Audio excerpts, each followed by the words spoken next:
Hello બાળકો, જય શ્રી કૃષ્ણ. મજામાં બધા? ઓલરાઈટ. ન્યુક્લિયસની ત્રિજ્યાનો અંદાજ કેવી રીતે લગાવવામાં આવ્યો તે જણાવી સરેરાશ ત્રિજ્યાનો પરમાણુ દળાંક સાથેનો સંબંધ લખો. હવે ન્યુક્લિયસ તો અતિ સૂક્ષ્મ છે, તો એ સૂક્ષ્મ ન્યુક્લિયસની ત્રિજ્યા કેવી રીતે મપાય? તો એને માટે આપણા ભાઈ શ્રી રુથરફોર્ડ ભાઈ છે, એમને ટાઈગર અને માર્સડન નામના બે વૈજ્ઞાનિકોને લઈ અને એક પ્રયોગ કર્યો. આ પ્રયોગ એવો હતો કે ધારો કે આ એને લીધો તો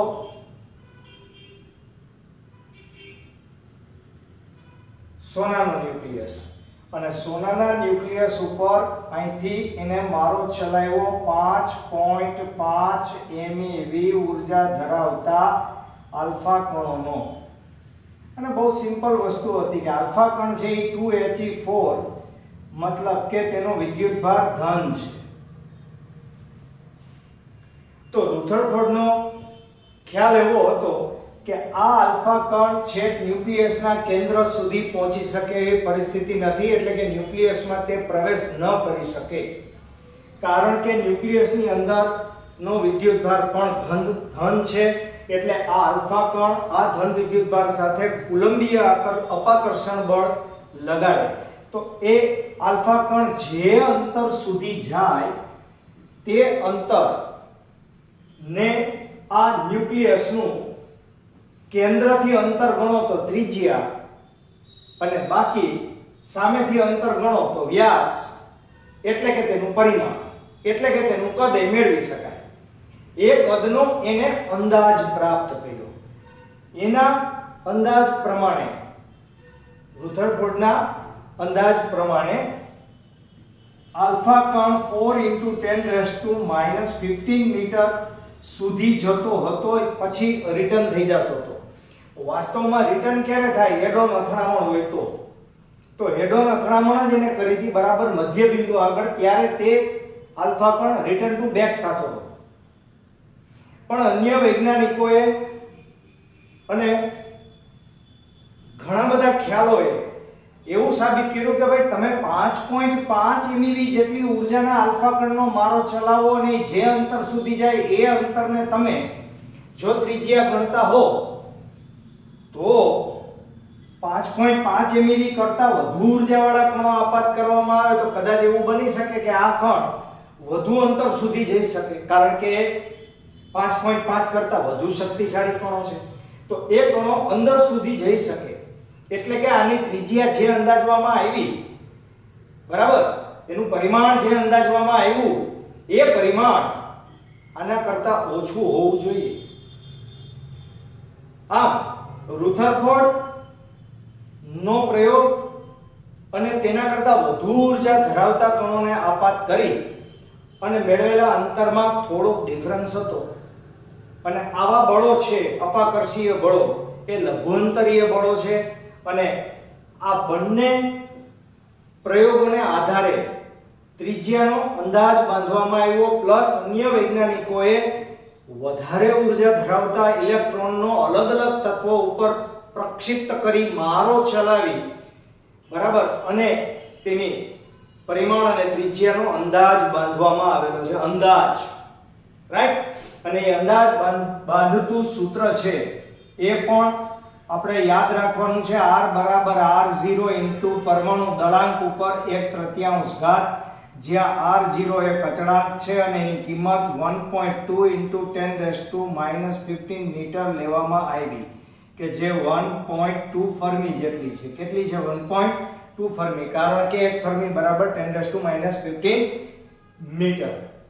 અને આ R0 નું મૂલ્ય તમે કયા તત્વો ઉપર મારો ચલાવો છો, ભારે કણોનો કે હલકા કણોનો કે વધુ ઉર્જા ધરાવતા કણોનો, એ તત્વના પ્રકાર ઉપર કંઈક અંશે આધાર રાખે, છતાં પણ ઘણા બધા તત્વો ઉપર આપાત કરી અને જે એક સરેરાશ મૂલ્ય એને પ્રાપ્ત થતું હતું તેવા અચળાંકની પસંદગી કરેલી છે.